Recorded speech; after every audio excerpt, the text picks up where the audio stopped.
Dan sekarang kita akan ngomongin film comebacknya PH Era Pictures, Pak, yang sekarang udah rebranding. Emang setelah berapa puluh tahun? Harus disebut comeback ya? Sebenarnya nggak ada yang mengharapkan kembalinya sih, tapi menariknya namanya udah bukan Era sekarang. Iya, udah bener. ganti. Ternyata jadi white collar. White collar. Tapi masih ada sebenarnya RA-nya kecil. Gue kirain tadi tuh simbol trademark atau apa, register ya kan, biasanya ada kan. Ternyata RA kecil. Anjing. Itu maksudnya apa ya? Kita mau ngomongin film Corin. Jin Corin ya. Jin Corin ya. Karena judul Corin udah ada yang make. Jadi sekarang ditamain aja Jin. Kalau mau nyeritain tentang Jin Corinnya, itu sebenarnya bukan Jin Corin juga, apa ya? Nggak tahu. Setan aja gitu. Soalnya nggak ada backstory itu jin apa gitu. Yang penting ngomongin dalam dialog, dalam film juga nggak ada dialog itu jin Corin gitu. Corin itu nggak ada. Nggak pernah disebutkan. Satu-satunya persamaan sama Corin, film Corin, setannya kerudungan. Iya benar. Itu aja. Iya itu. Setannya kerudungan, jilbaban ya setannya. Tapi nggak ada deskripsi kalau itu jin Corin. Satu-satunya yang gue suka tuh konsistensi Era Pictures sih bikin film. Selalu jelek aja. Dari dulu horornya ya. Jadi udah punya ekspektasi dong. Iya. Udah punya ekspektasi gue tuh sebenarnya. Ternyata bisa dibawa lebih rendah gitu kan. Jadi kemarin kayak pesugihan itu kan kayak udah ini film jelek banget gitu. Ternyata pas kita nonton Jin Corin ada lagi yang lebih jelek ternyata. Pesugihan jadi lebih baik. Kalau pesugihan kan adegannya kan ada tujuannya ya. Ada yang tujuannya emang buat jump scare. Ini tuh nggak, adegannya kan nggak ada meaningless gitu loh, nggak ada tujuan. Dari 1 menit pertama harus udah ada jump scare, Pak. Itu. Iya. Gak usah nunggu 5 menit cuy. 1 menit pertama udah langsung. Kayaknya kurang dari 1 menit. Kayaknya 50 detik film main udah ada jump scare. Langsung ada muka gitu-gitu ya setan. Setannya gutak-gitek gitu. Sebenarnya ceritanya apa sih Pak ini? Jadi ceritanya juga gue nggak paham asli. Ya drama rumah tangga. Sebenarnya rumah tangganya baik-baik aja sih. Kayak pengen ditambahin drama perselingkuhan. Drama perselingkuhan lah ya. Terus habis itu baru udah gaib-gaib gitu. Gaib. Tapi kayak ribet aja anjir. Kita kali yang ngeribetin. Sebenarnya mereka mah cuma tinggal masukin nyeplok-nyeplok adegan doang, Pak. Nggak ribet. Kita kali ya. Kita yang ngeribet. Kita yang terlalu berpikir. Kita pengennya maunya harusnya ada sini harusnya gini. Apa adegan ke adegan tuh? Perpindahannya nanti kan. Kalau enggak bulan, matahari, awan, dedaunan. Udah gitu aja. Pokoknya jadi film aja. Jadi film aja ya. Nggak peduli adegannya apa. Nggak peduli abis itu adegan sebelumnya sama berikutnya tuh nyambung apa enggak gitu kan. Yang penting gitu aja. Kayak misalnya ada adegan lagi makan nih, adegan makan. Tiba-tiba pindah kan, pakai apalah itu bulan apa matahari gitu. Pantai. Tahu abis itu adegannya pantai. Si karakter utamanya lagi kesannya dia tuh jadi kayak dukun gitu kan. Iya benar. Karakter utamanya ini Martinolio ya. Martinolio ini range-nya tinggi banget cuy. Dari film terbagus sampai terancur. Gue bingung gitu keputusan untuk main di film ini tuh apa gitu. Balik lagi itu. Adegannya itu benar-benar tidak sinkron men, satu ke adegan ke adegan lain. Yang penting nanti di adegan berikutnya ada setan nih. Nongol. Pokoknya kalau nggak ada bulan, ada matahari, ada setan, Pak. Itu aja. Iya. Dan timingnya bagus tau. Tiap ada penampakan itu, tiap gua nguap gitu, jeger. Udah ngerti berarti yang bikin filmnya ini. Kalau KKN kan ada namanya grafik ketakutan tuh Pak. Kalau ini mungkin udah punya grafik kapan penonton tidur, ngantuk gitu. Grafik kengantukan. Dia udah tahu nih. Menit kesini penonton ngantuk nih, nguap nih. Jadi kasih jump scare. Entah itu dari penampakan, entah itu dari suara. Dari suara, ada suara ini juga Pak. Mungkin maunya atmosferik Pak. Kayak jual suara genset rusak. Gitu. Itu apa? Timbul tenggelam suara genset itu ya. Itu sengaja mungkin kayaknya. Kalau para betina suara gensetnya kayak begini, kita bakal ngerti. Kalau kulkas itu pakai genset ternyata. Kalau di sini enggak, di sini ya gitu aja, nggak ada konteks. Yang penting ada suaranya aja gitu ya. Suara. Dan setannya itu kita juga nggak ngerti setannya itu apa gitu ya. Nggak ada tujuannya. Iya, karena random aja. Nggak ada tujuannya. Setannya yang pakai kerudung, nanti ada setan yang rambutnya panjang. Setan Slipknot. Iya, setan Slipknot.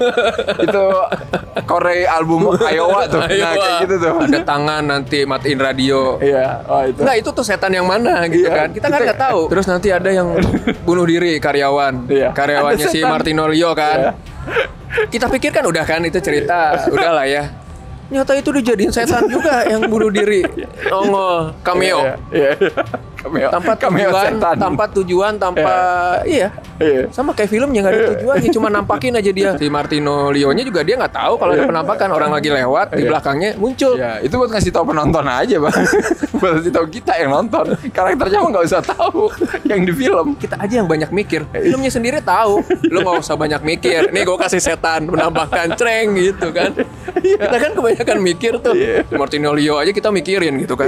Lu ngapain sih mikirin jalan-jalan? Nggak usah banyak mikir. Nih gue kasih setan gitu. Ini jangankan ngomong horornya deh, ngomongin aktingnya dulu lah ini. Aktingnya horor. Horor semua anjir. Gua nggak tahu Martino Leo lagi sakit atau apa ya, tapi gara-gara pemain pendukungnya semua kayak gitu, aktingnya dia jadi kebawa-bawa kayaknya tuh. Gua ngerasanya. Apalagi nanti ada yang jadi kakak iparnya si Martino Leo tuh. Waduh, itu anjing. Aktingnya kayak si Hanggini, Pak, tidak pengikut iblis ya. Terlalu berlebihan. Berlebihan anjing. Kayak gue harus frustasi, gue harus stres. Ini mah lagi di mobil ngeliatin ngeliatin si Martino Leo. Iya, ngeliatin rumah doang gitu kan. Martino Leo lagi aneh-aneh. Langsung ini gelagapan matanya. Iya kayak benar kayak Hanggini, ngotot-ngotot gitu kan. Kebalikannya istrinya Martino Leo di sini itu gue nggak tahu siapa. Aduh, aktingnya kayak pasif aja.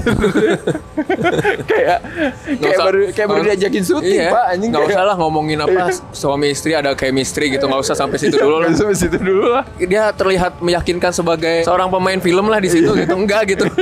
Asli gue jadi kayak hampang lihatnya ya kan. Gue jadi Martino Leo gimana ya? Kayak canggung gak sih lu acting? Harusnya bisa menyamakan sama yang lain gitu. Ya udah samain aja gitu.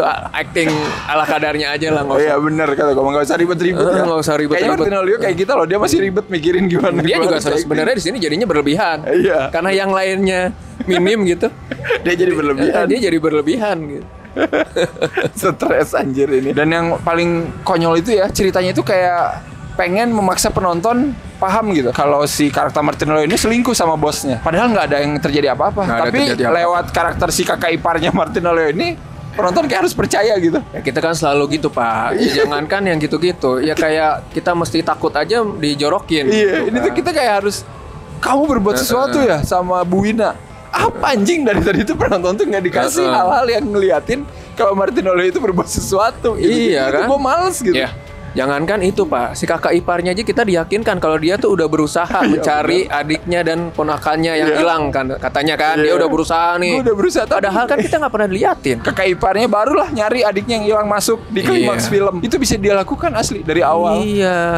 Ini baru dilakukan di akhir film, kayak sengaja banget filmnya nggak ada bahan, Pak, buat ngisi di tengah. Iya, bahannya kan udah kepenuhan, Pak, sama penampakan, sama bulan. Itu bulan awan itu udah sejam sendiri kayaknya kalau dikumpulin. Gue sih pengen lihat ini twistnya sejelek apa gitu.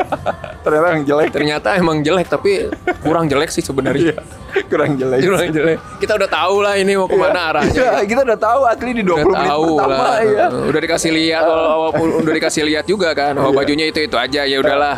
Iya, itu tuh kayak pengen ngeliatin nih, gue tuh udah mati. Udah mati itu dengan acting ini kan, kaku gitu kan. Nggak perlu dikaku-kakuin. Emang dari awal juga udah kaku kan.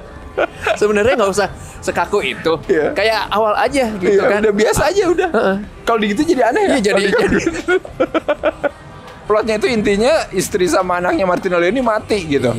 Di tengah cerita, ya nggak di tengah sih, masih sepertiga cerita gitu. Tapi setelah itu ada lagi mereka nongol. Adegan gini aja kita dikasih unjuk banget gitu nih. Aneh ini. Udah mati kok gitu sebenarnya. Gitu. Udah mati kok, udah mati. Gue juga udah tahu aja. Dari lu pertama keluar dengan baju yang sama. Film horor kita tuh selalu menganggap penonton kita tuh goblok. Udah step up berarti ya film-film yang kemarin daripada ini gitu ya. Kalau ini tuh kayak masih ketinggalan di belakang, Pak, jauh di tahun 1990 sesuai settingnya. Jangan-jangan benar. Jangan emang film tahun 90 film tahun segitu kayak. Karena ini setting tahun 90 ya emang kayak gitu. Plat mobil benar tahun 91 kan. Mereka cuma merhatiin plat mobil untungnya. Itu detailnya boleh lah gitu. Yang lainnya aduhai wadaw. Sisanya sih masa bodoh. Yang penting plat mobil gue tahun 90. Tapi selain detail itu yang positif ada lagi, Pak, positifnya ini, Pak. Si Martino Leo itu bersekutu dengan setan. Tapi dia suami panutan. Karena dia biar rima. Karena dia mencintai ya. Digodain sama bosnya, nggak mempan, Pak. Iya, benar. Itu digodain apa di teror sih, gue juga bingung. Cara menggodanya itu gimana sih, gue juga bingung asli. Gue nggak paham juga itu. Dia kan udah kedukun, udah dikasih jimat. Ini jangan sampai dibuka ya nanti ya, sebelum sampai Habis itu kan nggak ada sampai mana. Apa itu Mau tuh? ditaruh di bawah kolong kasur kah, di halaman rumahnya si Martinelli kah? Iya, itu tuh apa gitu? Atau di mobil kah, atau di tanah dalam kah, atau apalah, kita nggak pernah dikasih lihat. Ini baru minggu ketiga ya guys, baru minggu ketiga Maret. Iya. Kita sudah diambang panjang. kehancuran nih, masih panjang. Masih. Kita menuju apokalips film horor Indonesia. Jadi ini benar-benar ujian sesungguhnya di bulan Ramadan. Kan katanya kan kalau bulan puasa itu setan di kerangkeng ya. Ini film horor Indonesia bebas ya Pak. Harusnya di kerangkeng juga. Seminggu 2-3 Pak. Sampai nanti bebas sampai habis lebaran. Nanti kita bahas aja ya semua di rapor kuartal 1. Nggak akan pakai semester lagi. Udah. Lu aja lah sendiri lah. Gue trauma.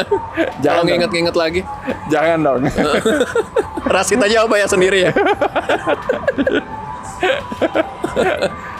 Semoga ya, maksudnya yang dia tonton tuh, kita kayaknya kan hancur-hancur banget ya. Semoga kayak, gue belum nonton soalnya Losmen Melati. Iya. Dia nonton hantu baru hari ini dong. Dia nonton hantu baru. Semoga kayaknya. yang dia tonton lebih baik gitu daripada jadi kita. emang ada yang bagus ada yang jelek gitu. Kita harus kasih skor dulu nih Pak untuk film apa tadi judulnya? Tadi gue juga lupa. Jin Korin. Untuk kembalinya Era Pictures dengan nama White Collar Pictures. PH yang lainnya namanya IDM. IDM Film. IDM apa ya? Gue jadi ingat itu sih, Download Manager kan ada ya. Internet Download Manager. PH yang satu lagi Black Horse Entertainment. Black Horse. Gue jadi inget ini Hell Road Pictures. Gila. PH di kita tuh ya lebih serem namanya daripada film-film. Lebih serem ya daripada filmnya, benar-benar. Lebih serem namanya. Benar. Kemarin Herod filmnya itu kan. Happy Cardit itu kan. Cardit. Sama kayak judulnya, Pak. Judulnya yang penting serem dulu gitu. PH-nya juga yang penting horor ya, harus PH-nya juga harus serem. Gua 1 lah, Pak. Sama lah 1 ya. 1 juga buat apa gua buat bingung. detail ini Pak, plat nomor yang bener itu tahun 90-an. Ya, oke lah. Gua masih inilah, gua masih sama nanti pas ketabrak bis itu, Pak. sampah anjing itu. Harusnya emang itu dirilisnya di streaming sih bener. Kesalahan fatal ini dari bioskop ya. Nothing tulus Pak. Iya sih bener ya. Tayang berapapun penontonnya kan tetap dapat untung kayaknya. Iya bener. Ada. Gila lah. Ya udah kalian nonton aja ya. Jin Korin yang ada di bioskop sama hantu baru ya minggu ini, film horor barunya. Kalau udah nonton komen di sini. Apakah sama perasaannya? Atau ternyata kalian tidur gitu ya selama nonton? Nggak mungkin tidur, Pak. Nggak mungkin. Ini ada grafiknya tadi. Grafik penampakan ya. Menit keberapa lo ngantuk? Ada penampakan, ada jump scare. Kayaknya nggak mungkin. Kayaknya nggak mungkin tidur. Nah, tuh udah keretanya udah datang tuh, ya udahlah kita pulang dulu ya. Keretanya udah datang di belakang. Udah dijemput kereta kita. Udah dijemput kereta nih. Ya udah sampai ketemu lagi ya. Pokoknya di episode selanjutnya dan ya udah. Bye bye.